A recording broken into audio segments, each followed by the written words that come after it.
Okay, so the title of the presentation is Teachings and Learnings from the Pandemic for Happier Lives in the Post-COVID World. And I have recently changed, I guess, my course in life as I decided to step back from my position as CEO of EPS Sura after 15 years, thinking that I can change the world from a different seat at this point, and that I can actually provide, I guess, different input to what's happening, and that's the main reason. So that's one of the reasons why I'm kind of free to do this kind of talks, because before it was more difficult because I had a corporate, guideline and all that stuff. So I'm kind of taking advantage of my new freedom. So as you said, this is pretty much me. I have 5 objectives for this talk. One is understand what has happened to us. The second one is understand what have we done during this time, where are we standing, and then I guess the most important points probably for me, point 4 for well-being, what do we have to do and what's the future that lies before our very eyes. And all this is intended to have a conversation so we can have a better life. That's probably the main reason why I accepted to have this conversation with you. And what happened to us in 2020 is kind of a tsunami. It's a big wave that actually got over us and covered everything, and we got involved in all this mayhem and all this craziness. So we're kind of trying to understand what has happened. There's something that's called life events in psychiatry and psychology, and those are events that occur against our will and are perceived as potentially damaging to our physical and mental integrity, and they have the capacity to change the future of the individual and society as well. So if we think of COVID-19 as one of these life events, it is for sure. And then actually there's more of the definition: physical environment, overcrowding, noise, changes in the environment, life events that also change the social structure, economical, social, labor conditions, or life events that also change conflictive or cause conflictive situations, stressful events, interpersonal, family, disability, death, illness, or violence. And as we can see, actually COVID changed all these 3 things: physical environment, social structure, and situations, not only for us, but for our families and all the different circles, the work, the school, the town, the world, the countries. And we have 2 choices at this point, pretty much. One is, if we learn, we can have a happier life. We can live with gratitude and purpose. If we do not learn, the lack of adaptation can lead to many symptoms and signs that actually are going to make us ill. So I guess at this point, if we have this kind of consciousness, we can only move towards learning and adapting from what has happened to us and looking at it as a great opportunity.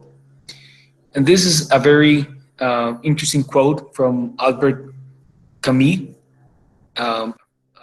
French, I guess African origin, but French author. And he had a book called La Peste, or the Plague. And one of the quotes from the book says, "Who taught you all this, doctor?"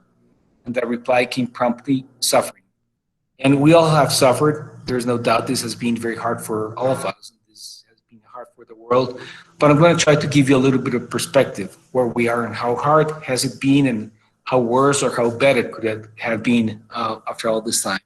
And I wanted to bring this interesting quote as well from a Danish writer. She was a female that was born in 1885, Karen Christine Blixen. And her father actually died, where he committed suicide when she was 8 years old. She lived with her mother with other 4 siblings, and she had all this artistic inclination. She wrote her first story called The Hermits in 1907, and it was published in a Danish magazine. But she said, "Difficult times have helped me to understand better than before how infinitely rich and beautiful life is in every way, that so many things that one goes worrying about are of no importance whatsoever." I think that's one great point of perspective that has been given to us by the pandemic. And this is this woman. As you can see, she was very, I guess, independent for that times. 1885 is when she was born, but she traveled to Africa and she had all these very interesting facts in her life. One of them, she had a coffee plantation in Kenya, and she got divorced after 3 years of her husband, which she could not stand his lack of commitment. But then you can see here with Marilyn Monroe and all these things. So it's in our hands to take the difficulties as one way to learn, to grow, and to adapt. And as I said, I'm going to give you a little bit of perspective. This is an unprecedented situation where we're living now. But actually, if we look at 1918, that's the last time when the world suffered something similar to what we're suffering at this point. And that was the Spanish flu, or the epidemic influenza of that time. That's 102 years ago. And actually, if we look at the data, between 50 and 100 million people died. Now we're like in 2.2 million people. That's a lot. That's horrible. But again, if we compare to what happened 102 years ago, that's probably 1/50th or 1/40th what happened 102 years ago. And the worst thing of that pandemic was that people that actually died, or the most complicated patients, were the healthier ones, people between 18 and 25 years of age. And it took 15 years for science to discover what was the cause of the Spanish flu. And it was a very slow dissemination. That's why the Spanish flu lasted for like 2.5 years or 3 years, from 1918 to 1921, in three very clear peaks. And if we compare to this pandemic, we're talking about 2 million deaths, which is a lot again, but it's very different. And mostly elderly people, or people over 60 years of age, which have chronic conditions. And it took 1 week to discover the whole genome, the 29,000 letters that actually compose the DNA, or the 15 genes that compose the SARS-CoV-2, which is the name of the virus. And we live in an interconnected world, so pandemics actually move much faster, which is good and bad at the same time. But we have an unprecedented situation, but we also have one unprecedented humanity at this time, which enables us to, I guess, face this challenge in very different ways. And this is, again, the big data that actually can give us perspective. And this could have been much worse if this was like the 1918 pandemic. Again, just to give you a little bit more perspective, MERS, which is Middle Eastern Respiratory Syndrome, which didn't become a pandemic, but it was an epidemic in the Middle East in 2012, that had a mortality rate of 30%. The mortality rate of COVID is about 2.5%. That's 10 times less. So imagine if from 10 people that got sick, 3 would die. That is really a catastrophe. And we're in a much better situation. That means we have to learn, because those things can happen, but we have to get ready and adapt for those things. So when all this happened, we had another painting by Hokusai, which is like from the 16th century in Japan. And these are actually wood blocks, etchings that he made of blue wood blocks and of these big waves and the tsunamis. So this is another painting of Hokusai. And we had all, I guess we all humans had 3 questions when the pandemic started. Will we survive? What should we do? And for how long is this going to be? Many of us thought, well, it's going to be a couple of months, 3 months, 6 months. And actually it's been a year. But actually we're seeing how things are passing and how we're actually getting out of the pandemic, which we have at this point around 7 vaccines, which again is a big difference compared to 1918, which they had no vaccine whatsoever. So one key message is leadership becomes visible when it's needed. When there's no need to lead, it's very easy to not become a leader. But actually, these times, what they require from us is that each one of us becomes a leader. Each one of us leads our lives, leads our families, leads the way things happen. And as we're going to see, we're responsible for what happens with our lives and how we think, and what the thinking process that we, I guess, embark in every day is our own main responsibility. So I wanted to bring here, this is a quote that I do in every notebook that I start. And this was taught by I guess, a professor probably 10 years ago. And I write in my notebooks, I create, allow, and promote everything that happens in my life. Creo, permito, y promuevo todo lo que sucede en mi vida. And this applies also for the pandemic. So who do I want to be during COVID-19? And whoever we decide we're going to be is going to mark our lives the rest of the times that we're alive. And this is a very interesting graph that actually shows that we can be in the fear zone, the learning zone, or the growth zone.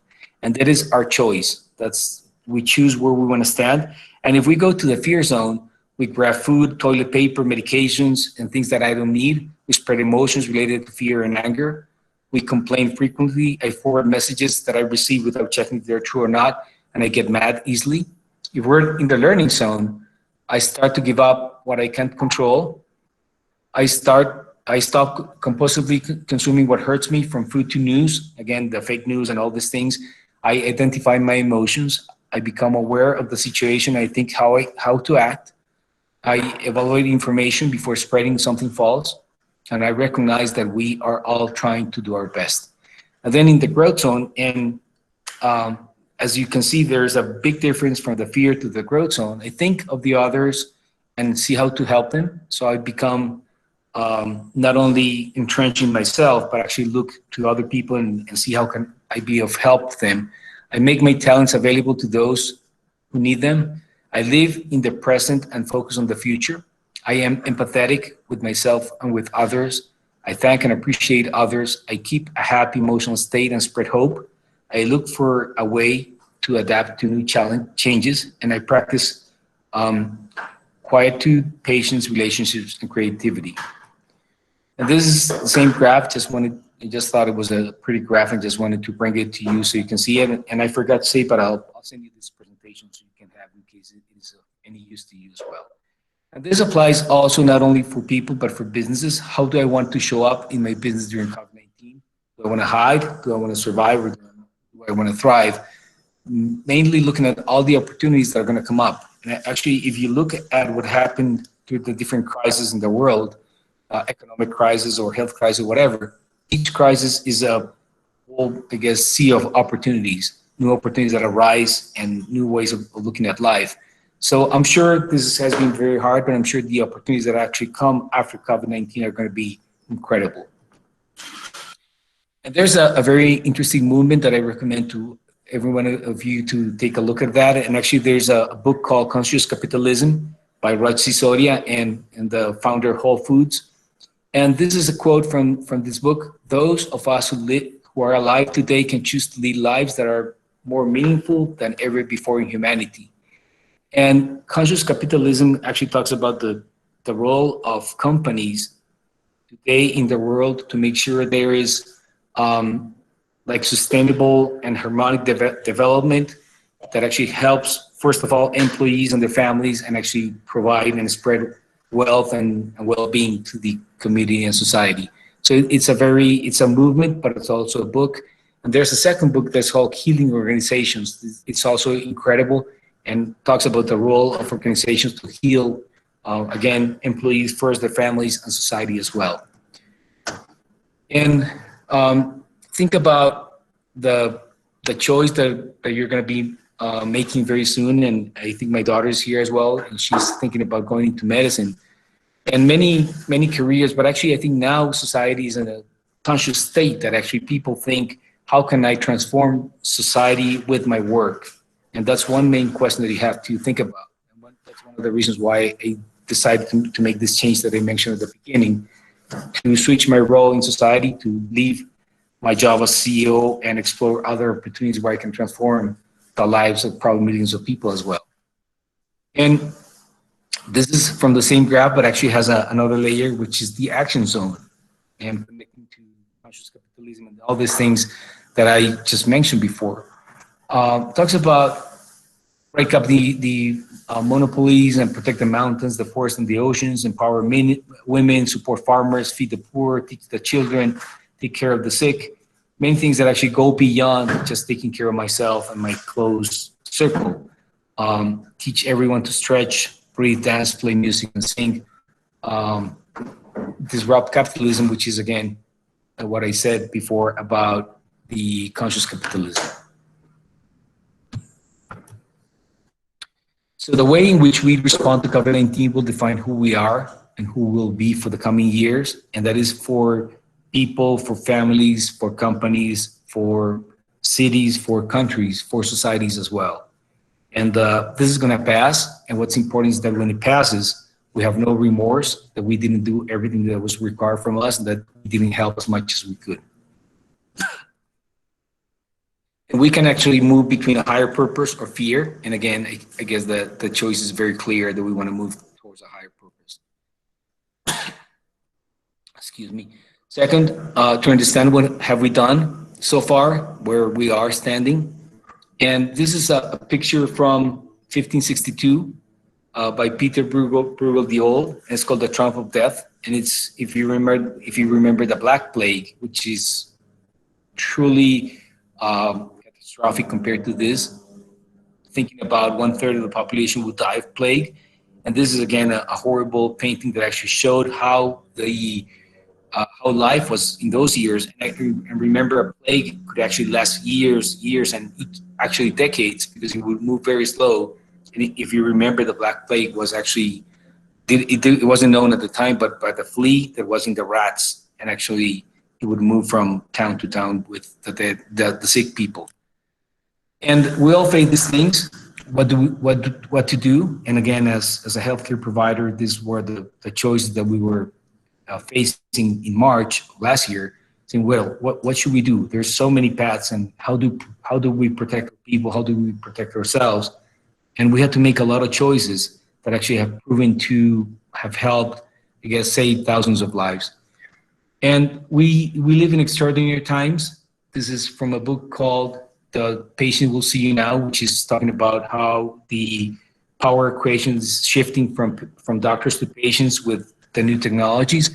Just as a way of comparison, if you look at the production of books, the printing press was introduced around 1350 or the 1400 years, and it took 350 years for the world to have 10 million books published.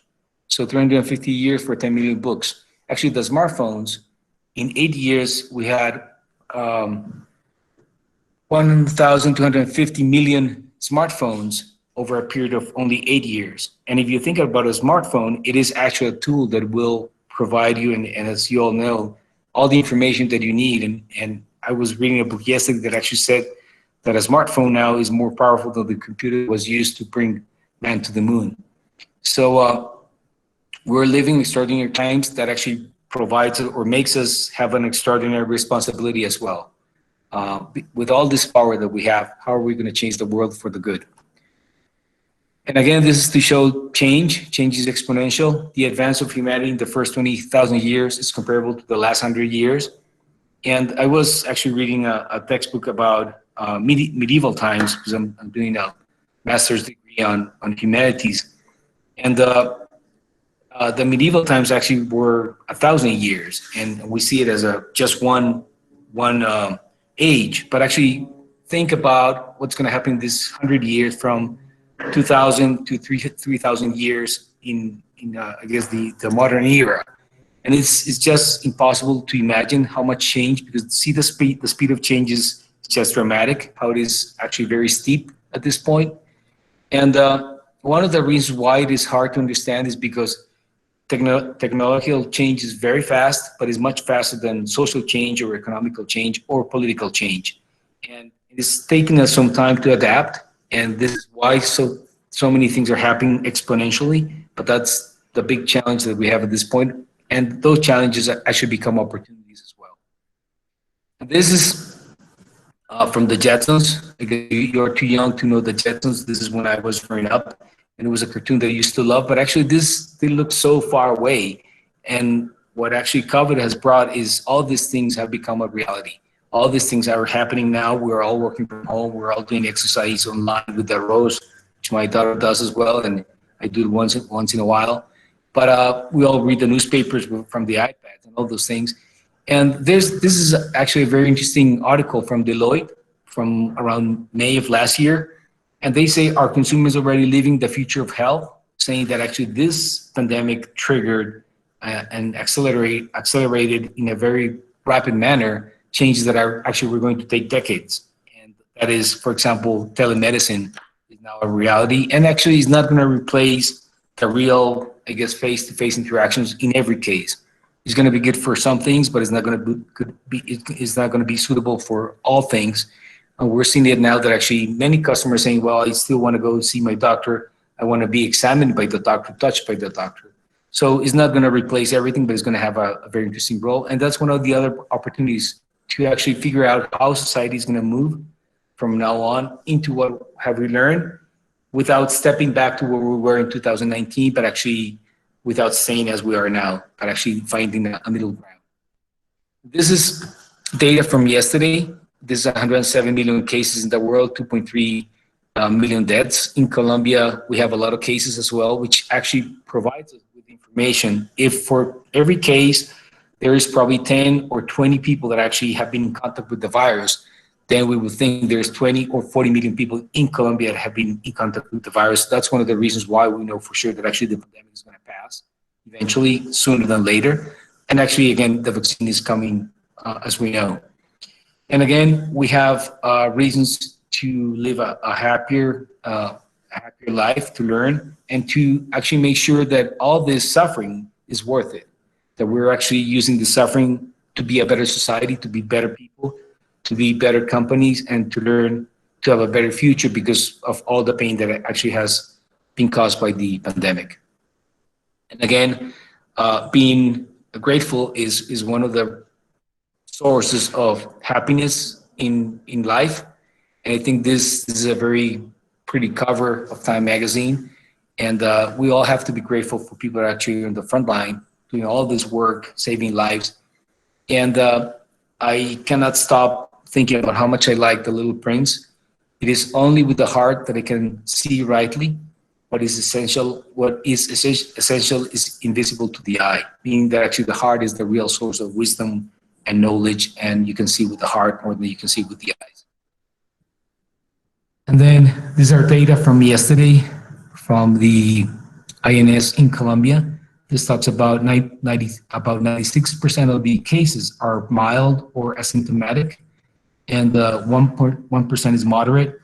Then 2.6% actually die, which is, again, terrible, but actually is it's kind of reassuring to know that most of the cases are going to be mild, and we have to be calm and understand the disease and know what's happening and actually take care of ourselves, mostly at home. And I'm going to give you a little bit of tips that are also important for you at this time. Just 1 second. The dog walker came to walk the dog. Funny.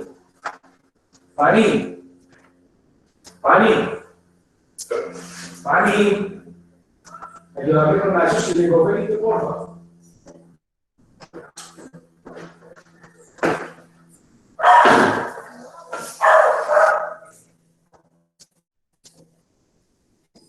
I have two dogs, and one of them loves to go walking. The other one actually hides when the walker comes.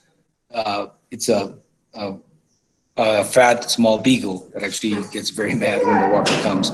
So we have to go and chase him. So, and again, this is data from yesterday. And as you can see, most of the people that actually pass away with COVID have complications, have hypertension or diabetes or renal problems or obesity. And that's one of the teachings as well from COVID. The way you live your life is the way you're going to actually go through the disease as well. So if you smoke, probably you're going to have a bad time. If you have a diabetes because you're obese and you have not taken care of yourself, probably it's going to be hard for you as well. And again, this data here at the bottom is important for everyone to know that actually when you get infected with COVID, the first day you get infected, then on day 5 you develop symptoms. Day 9, if the person has risk factors and doesn't go to a doctor or actually make a consultation early and get complicated, then on day 9 they go to the hospital because they feel sick. Day 11 they get hospitalized and intubated, and day 21, about day 21, they die. Again, this can be changed. That's very important. The course of the infection and the disease can change if we do things in a timely manner, as I'm going to show in a couple of slides probably. This is data from EPS Sura, which where I used to work until the beginning of this year.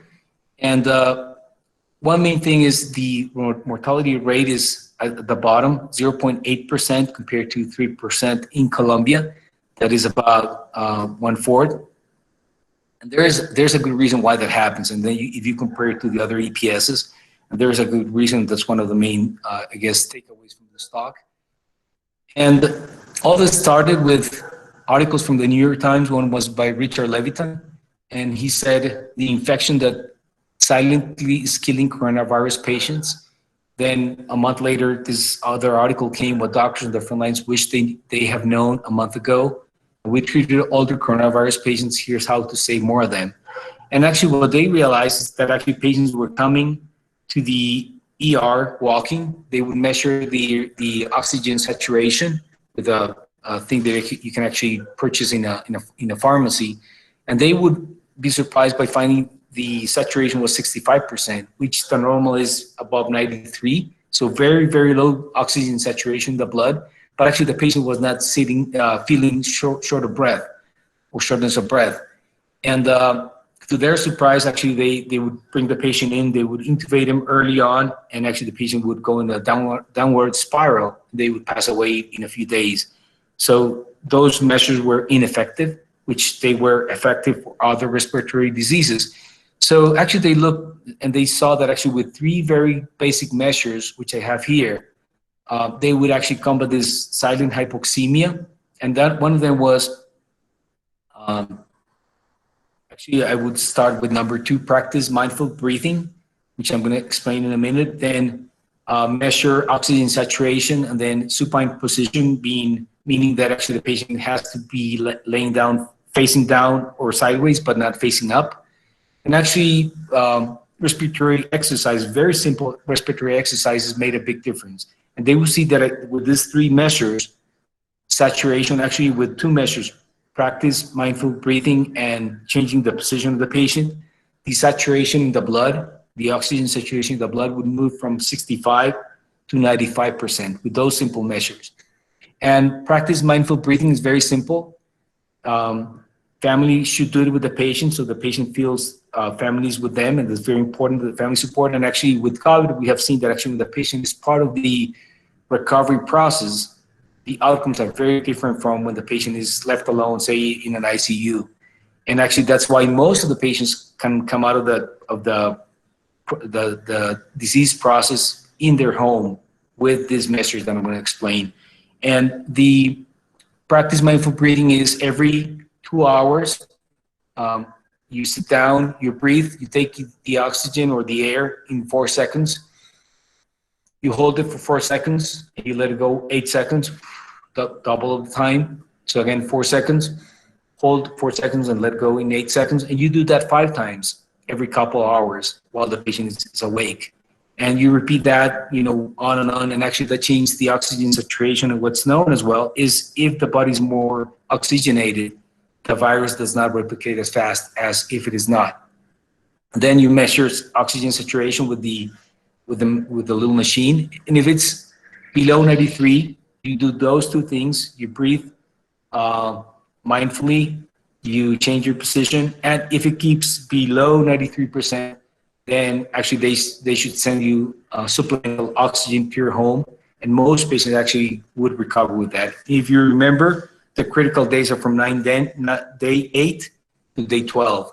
So it's not that you have to have oxygen for a month. It's only those 4 or 5 days that are critical. Then the patient actually recovers and the oxygen sends back to the company. So those things actually have shown that they changed the outcomes for the disease. And that's one of the reasons why mortality in EPS Sura is 1/4 mortality in the US.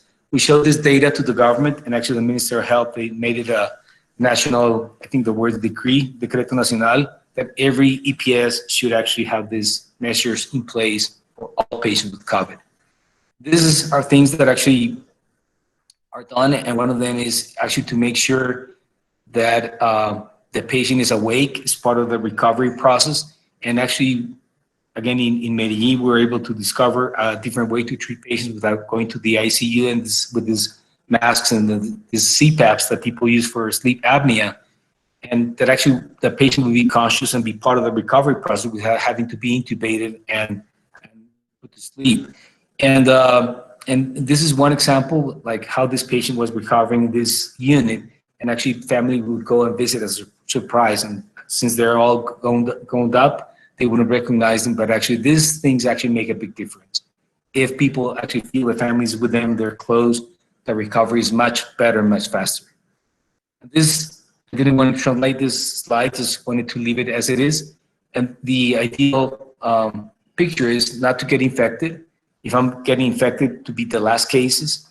If I'm infected, to have the least viral load possible. That means to not have a different, if I get very sick, that's why doctors actually can die, because they get these huge viral loads and the body cannot actually deal with them, but actually have a small viral load. That's why the mask is so important. If I'm sick, to be treated at home. If I cannot be treated at home, then to avoid the silent hypoxemia that I mentioned earlier. If I have to the ICU, then to be quick and to recover as fast as possible, to have as least as possible consequences. And then pretty much the same thing, avoid getting infected, know the symptoms. If you have any suspicion, call to the line. Again, EPS Suda has done an outstanding work. I'm very proud of my old, I guess, I want to say classmates, but actually workmates. And then follow the medical recommendations. If you have any questions, call again and protect yourself. So again, keep using the mask. The mask actually is very important because it will decrease the viral load that you receive if you get infected, and the infection is going to be much milder. And one way to explain it, even though it's a rough example, but if you're somewhere, you get into a fight and you fight with one person, you can survive. But if you actually fight with a mob of 50 people, probably you're not going to survive. That's the thing. If there's 50 million viruses attacking you, probably you're not going to survive. Different if it's 50 viruses that are going to attack you. Then number 4, for the well-being and a full life. So what doesn't kill you makes you stronger. Tough situations build strong people. I have no doubt that actually this is a great opportunity to become a better society. And again, I think we are actually getting by rather easily compared to what could happen if this was MERS or if this was 1918 with the Spanish flu. I found this slide when I was making this presentation last night, and I thought it was very cute and very powerful. And again, we can decide how we want to face this pandemic. We want to decide if I want to suffer and suffer and suffer and be in this vicious cycle, or if we if we want to suffer, but again, we want to learn and have a purpose and innovate and have gratitude and live a happier life. That's pretty much my choice, to ask ourselves every day. Who say 50 years from now, your grandchildren ask you, well,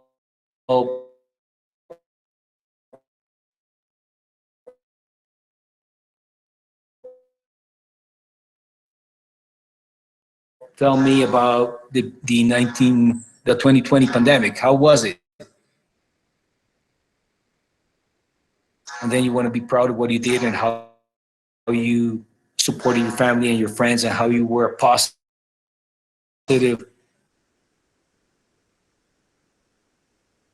beacon of light instead of a negative person that was actually spreading news stuff. To yourselves first. That's very important, that we take the time to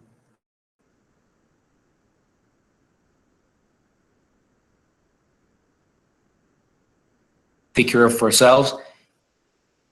And you wouldn't let this happen to your phone. Don't let it happen to you either. Self-care is a priority, not a luxury. That is very important as well, to make sure you have the time to do whatever works for you. There's a TED talk by a twin, and it's about mental hygiene. And actually, he says if we had the discipline to taking care of our mind as we take care of our body, we would be in a much better, happier world. And that's one takeaway from this conversation. And again, mindfulness, we can start with children as well. Paying attention to one's senses, cultivating kindness, self-compassion, and compassion. I want to stop there for a second. Is being able, as with empathy, to understand pain but actually to be in the right disposition to resolve that pain, to heal that pain. Even though you do not heal it, you are in the disposition to do it. And that is the definition of compassion, being in the disposition to solve pain, savoring the moment and recognizing emotions. And that happens to all of us.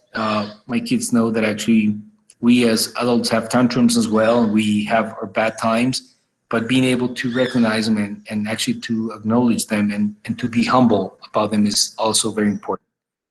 So many people say, I would like to meditate, but it's too hard. My mind goes all over the place.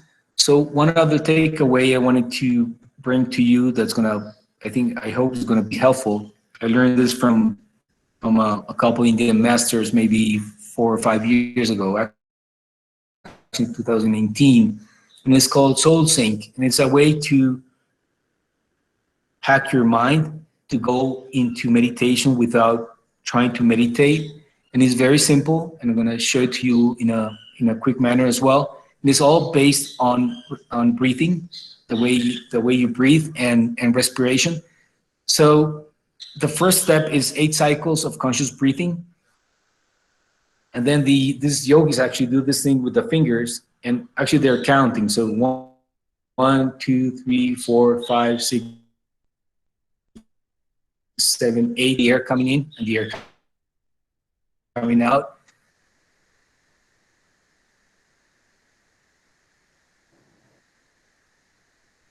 Then the second piece of it is 8 cycles of conscious breathing with a B hum on the exhalation.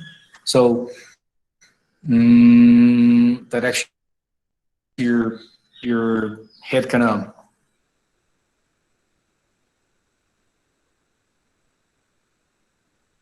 shakes with the hum. About between the little state without thinking about meditation. Then fourth is 8 cycles conscious breathing, and on each exhalation, I mentally say ah.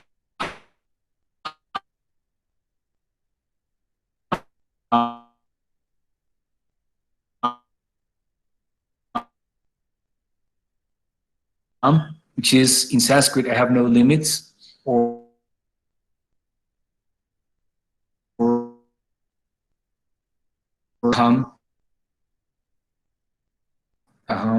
or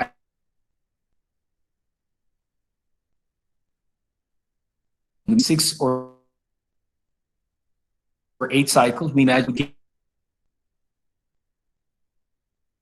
keep the 6, which is probably the most important.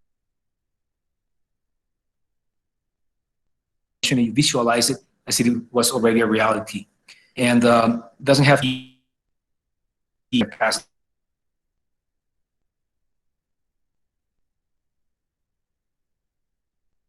test. You can print another recommendation. It only takes 8 minutes. Just sit down, try to don't fight with it. Just see it as a cloud, let it pass. Don't fight it. If another thought comes, see it as a cloud, it will pass, and go back to your respiration, your breathing. That will bring you back to meditation. So try it. It makes a big difference for me during the pandemic, which was a very stressful time. It helped me a lot. The days when I did not meditate, I could see a big difference. So just try it, and it's a way, again, to hack your brain. And then there's this incredible book by Daniel Goleman, and it's called Outer Traits. Daniel Goleman is the guy that invented emotional intelligence and actually social intelligence and all these things. And it's a great writer. Actually, when I read this book, and it's in audiobook, Audible, I'm going to talk about that in a minute. He says that actually he took 25 years to write this book, and that he was afraid that actually people will not take it seriously because people think meditation is kind of like a soft thing, but actually he says it's the most important book he has written. And actually there's 12 benefits of meditation. Happiness and compassion, feeling of well-being, focus the mind. Obesity, reduces obesity. Many are gonna like it because of that. Manage stress, life expectancy, increases life expectancy, lowers blood pressure, betters reactivity. You can be unperturbed if you meditate every day. Emotional regulation, anxiety control, fight addictions, and pain control as well. And then again, there's many different ways of meditation. I just showed you one that actually works for me. I do it every day, once or twice, and it makes a big difference for me. Then finally, there's only two ways to live your life. One is like nothing is a miracle, or the other one is that everything is a miracle. And you can live life as you see a small spider and how you realize how life is in that little thing or everything that you encounter in life. And then just to move to the last section, this slide shows how fast are we moving in life, I guess in modern life. And this is how much time it took for these different technologies to reach 50 million users. So airline, 68 years, telephone, 50 years, credit card, 28 years, ATM, 18 years, cellular phone, 12 years, computer, 22 years, TV, 14 years, 22 years. Well, you can see it here. But actually, Pokemon Go took 19 days. I think Pokemon Go is pretty much gone, but actually to change the world and how empowered we really are at this point. So again, the future before our eyes. And this is a painting by Edward Munch, The Scream, which is very famous. I'm sure all you guys have seen it before. So the first thing is be aware of what you eat. Listen to your body. These which lived before Christ. And he said, let food be thy medicine and medicine be thy food. Meaning that actually what you put in your body is going to determine how you feel and how you get sick and how you live and how you react to COVID as well. That is for sure. And people are going to say, well, good. Well, besides that, I have 4 questions. What are you putting in your body? How much of that is going into your body? Are you eating a conscious act, like a really, truly important act for the miracle of food? And are you listening to your body as well? And again, this cartoon shows how we used to be 20 years ago, how we're now, like flat TVs, but actually big bellies. And we can change that as well. And I talked about audiobooks. Audiobooks have changed my life. I recommend them all the time. There's an application that's called Audible, which belongs to Amazon. You download it and actually you can listen to the book while you're exercise, while you're in the car. When I used to go to the office, I would actually read probably 1 hour, which is 100, 120 pages each day. So I would read a book in a week just by transportation time. And again, I'm not sure if this is truly by Walt Disney, couldn't verify it, but it's a pretty quote. Ask yourself what you're doing today is going to bring you to where you want to be tomorrow. And that's, again, a question that I have to ask myself every day, and everybody should ask themselves. This shows how obesity has changed in the US since 1985, I think, to 2010. And I'm going to move quickly to show you, and again, the colors meaning in 1895, none of the states had average body mass index over 30%. Most were between 10 and 15%. But look how it changes with the years.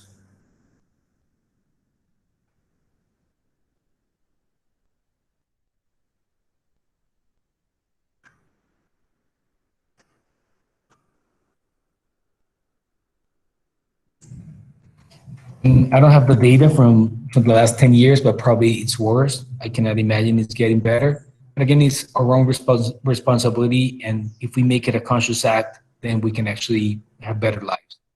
And again, in the 1500s, the kings used to be fat because it was a sign of wealth.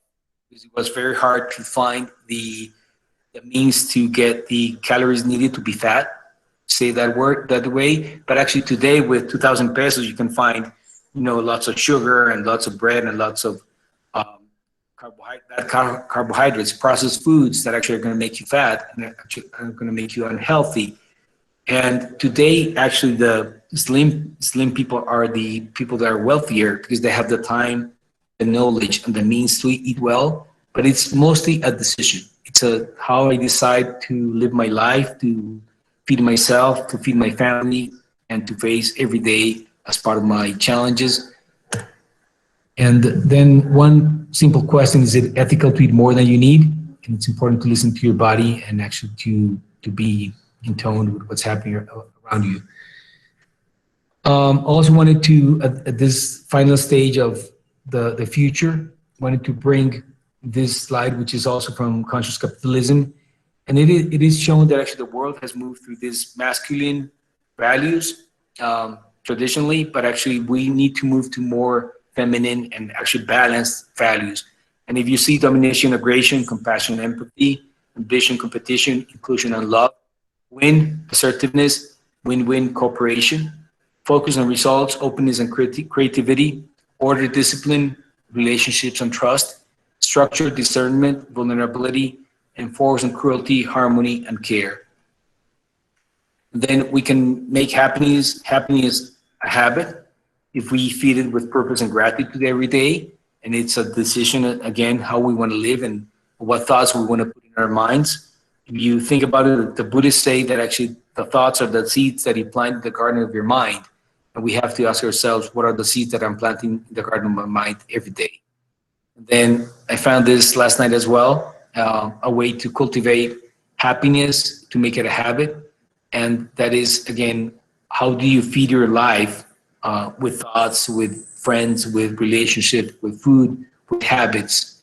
And how do you use that as part of your everyday life to have a more fulfilled life? So happy thoughts, happy memories, your opinions and views, your attitude, your happiness, state of mind that you cultivate, good health. And then I was researching a little bit more last night about COVID-19 and the skills, and these are some of the skills that actually are gonna be more required: perseverance, empathy, emotional intelligence, solidarity, critical thinking, self-regulation, adaptability, communication, compassion, creativity, digital resilience, and perseverance. But actually, these are more that I found later as well: self-awareness, self-regulation, and this is going to be true for every career. If you become a doctor, if you become an engineer, if you become a news person, these are going to be very important. But also, like this one here, global citizenship. Because if COVID has shown something to us, is that actually we're all in the same boat. We're all in the same process, and we share the same faith. And what I do here impacts the rest of the people.